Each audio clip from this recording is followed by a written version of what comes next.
Quer saber como esse cara consegue fazer mais de 10 mil reais por mês sem precisar sair de casa e ainda continuar ganhando cada vez mais de forma crescente? Então clique no link que eu vou deixar aqui na descrição desse vídeo e também no primeiro comentário fixado. Por que você teve esse episódio de burnout? O que é o burnout, né? Primeiro, para o pessoal não entender. Né? Show, vamos lá. Já que você falou, né? A gente adora palavras em inglês, você falou agora, né?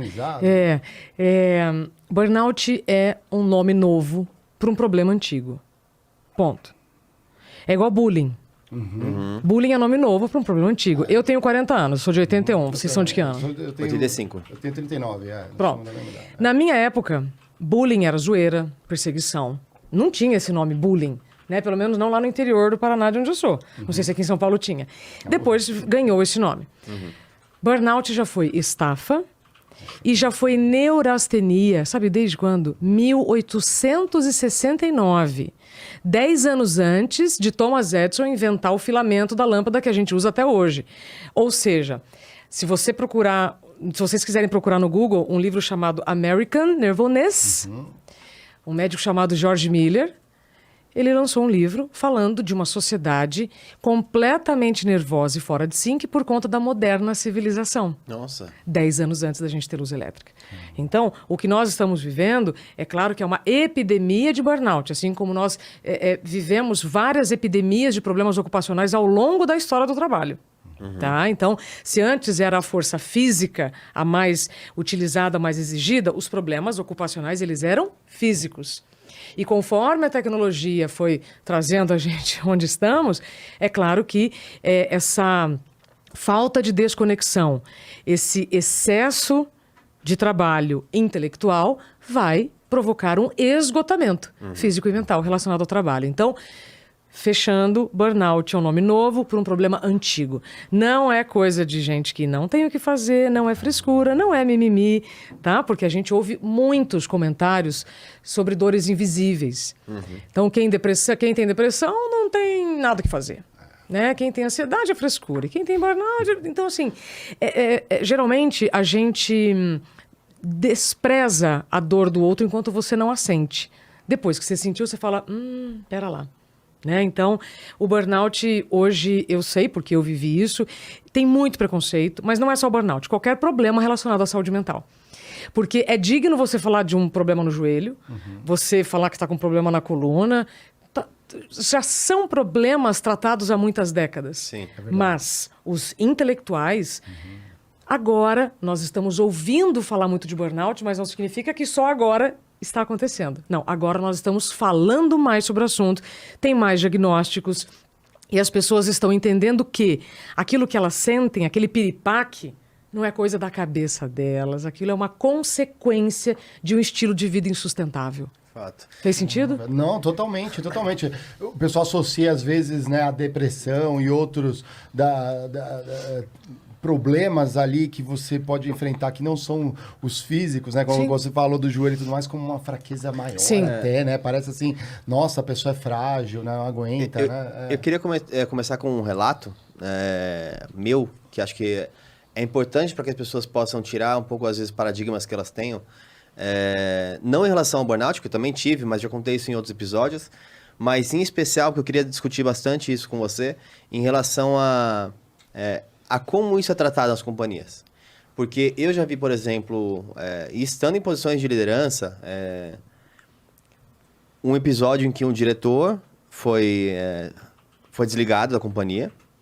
Ao ser desligado, ele apresentou uma que estava já há um mês em tratamento de depressão, de burnout, etc., que ele não tinha ainda demonstrado isso para a empresa, porque ele estava primeiro buscando...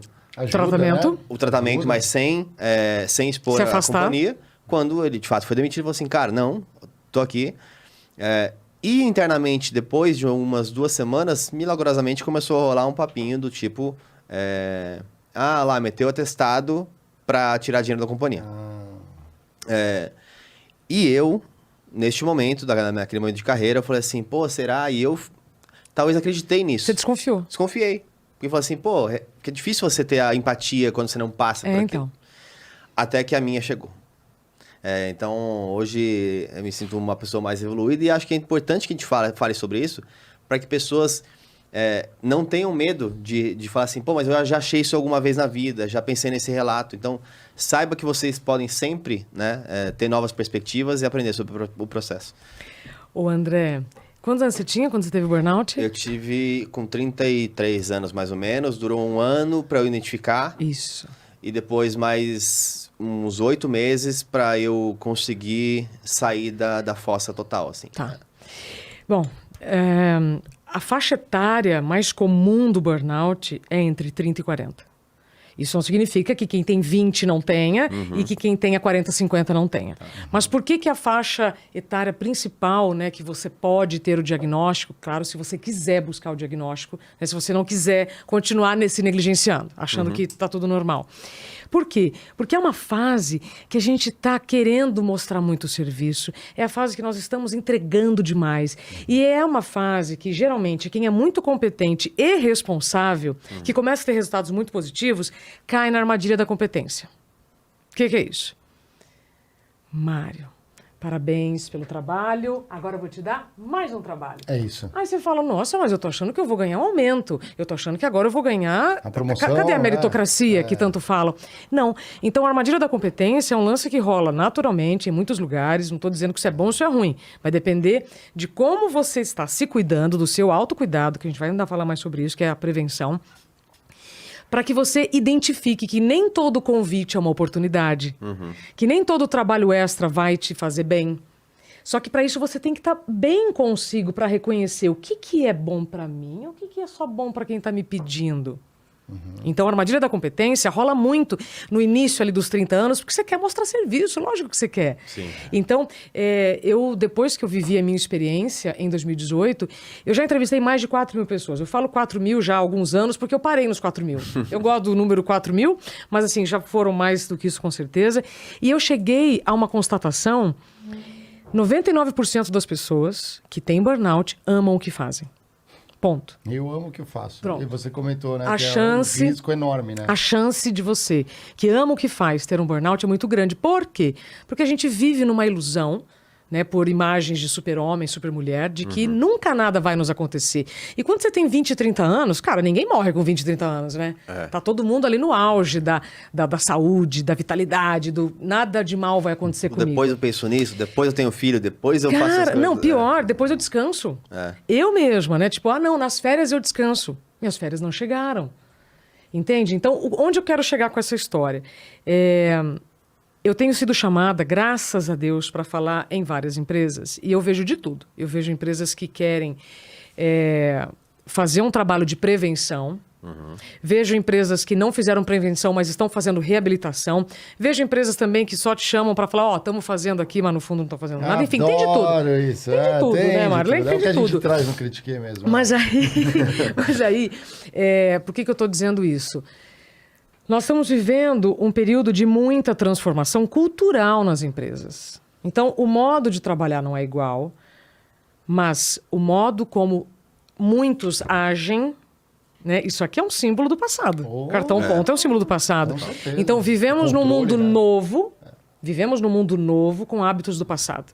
E esses hábitos do passado, se eles não forem revistos, se os líderes não começarem a entender a necessidade de uma mudança de cultura para garantir a força mental, nós teremos cada vez mais pessoas afastadas, não só com burnout, mas outros problemas relacionados à saúde mental, problemas ocupacionais. E isso gera o quê?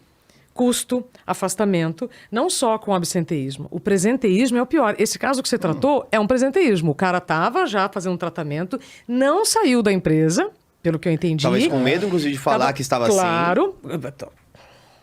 Eu acho que eu tô Né? passando por um Quem que levanta a mão e fala assim, E aí você tem receio de como vão receber essa notícia, né? Porque eu entendo, nenhuma empresa quer ter um funcionário que adoeceu por trabalhar demais. Sim. Só que, de novo, isso não é novo. Isso mostra que há um desajuste em alguma área, em alguma liderança. Eu não sei se vocês já assistiram um filme de 1936. Chaplin, Tempos Modernos. Sim, muito bom. Cara, quem está aqui acompanhando a gente, você já assistiu, assiste de novo agora, né, com outros olhos. Quem não assistiu, por favor, se dê esse presente, para você entender o que eu estou falando.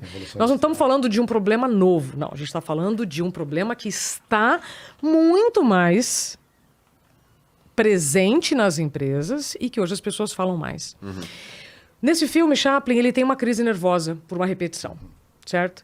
E você vai vendo, até ele ter essa crise, recebendo ordens lá, o dono da empresa falando com o chefe do setor, aumenta a velocidade, aumenta a velocidade, aumenta a velocidade, aumenta a velocidade, faz mais com menos, faz mais com menos, faz mais com menos. Que é um modelo que a gente vive hoje. A diferença é que nós não estamos, eu estou dizendo, nós, claro que é uma parte da nossa audiência, não está numa esteira de produção. Os que estão em esteira de produção vão ter problemas relacionados... Ah lá, a gente está vendo. Ó, que maravilha. Ó, esse Otis, que maravilhoso. Caramba, eu quero você para mim. É o nosso jovem aprendiz sênior. Quero você para mim. Estou precisando muito Só se for promovido, de uma mente como a sua. Ó, a gente está vendo ali a hora que ele tem uma crise nervosa. Você sabe, já que você colocou essa cena, sabe o que mais me espanta nesse filme? A cena emblemática é a hora que ele entra na engrenagem, né? Sim. Essa é a cena clássica. Sim. Só que, para mim, a principal cena é a hora que o colega do lado tá vendo ele ter uma crise e fala: que isso? Você tá louco? Ou seja, então o colega dele do lado está vendo que ele está passando mal e mesmo assim está desconfiando. Fui essa pessoa. Você foi essa pessoa, Foi essa André? pessoa. Porque ele tá lá tão compenetrado, né? Trabalhando e não consegue prestar atenção. Porque, tipo assim, Não, Não pela só cultura, isso. pela Não cultura só isso, também. pela cultura. te ensinam que isso é fraqueza, te ensinam que aí você fala assim, é isso. Eu não sou esse. Não, e tem uma outra coisa. Esse cara, por acaso, este cara que eu estou falando que está nesse filme, ele é mais forte que o Chaplin, ele tem um porte maior. Então, onde eu quero chegar? Você pode fazer a mesma coisa que o seu coleguinha do lado. Só que nunca se compare e nunca julgue, porque você não sabe a jornada de vida dessa pessoa. Entende? Então, a gente que vive um burnout, você lida com várias dores. Várias dores. Depois eu te falo, né, respondendo a sua pergunta, que eu não consegui responder como é que foi o meu. Mas, assim, primeiro é uma dor de você aceitar e reconhecer, cara, como eu deixei chegar nesse ponto. Por que eu não ouvi os sinais que meu corpo me enviou? Sabe? Segunda coisa, depois que você tem o diagnóstico, aceitação, tipo, então eu adoeci por trabalhar demais. Então é o excesso. Depois, culpa, aceitação. Aí uma confusão tremenda, dependendo de como a empresa vai lidar com isso, porque tem empresas que apoiam, dão tempo, acolhem, e tem empresas que demitem, embora isso seja ilegal, isso existe. Quem tem um afastamento por qualquer problema ocupacional tem 12 meses de trabalho garantido por lei, depois que retorna da licença médica. Tá? Então... Pode falar, é isso aí. Então, o que a gente quer pra ele. Então, não... É que é tanta coisa que vai vindo que eu já até perdi o fio da meada aqui, gente. Eu tava... me distraí. Talvez, enquanto você lembra, só para adicionar um ponto que eu acho muito válido, que seria, se fosse um quadro, seria opiniões que você não pode ter. É o cuidado de assumir coisas que às vezes parecem floridas versus realidades que estão dentro de uma outra pessoa. Vou me explicar, porque é assim... Vou dar na ausência do Diego, um exemplo prático. Opinião que você não pode ter. Vamos supor que o Mário relate assim, pô, estou tendo eventualmente pensamentos com um burnout, estou cansado, tudo. Ah, mas você faz um podcast. Lá no podcast tá todo sorrindo e conversando. Sim. Tá faceirão. Agora para a empresa não pode trabalhar. As pessoas têm que entender que existem coisas distintas, existem momentos que são de libertação da mente, por exemplo. E o que tem por trás, né? E que uma coisa é a cobrança. É. Aqui a gente não faz isso por dinheiro. Hoje o que a gente reinveste no nosso time. Então, assim, não é um trabalho. A própria pressão do que a gente faz é muito mais conversar. É isso aí. Sim. Então tem gente que tem essas opiniões. Olha...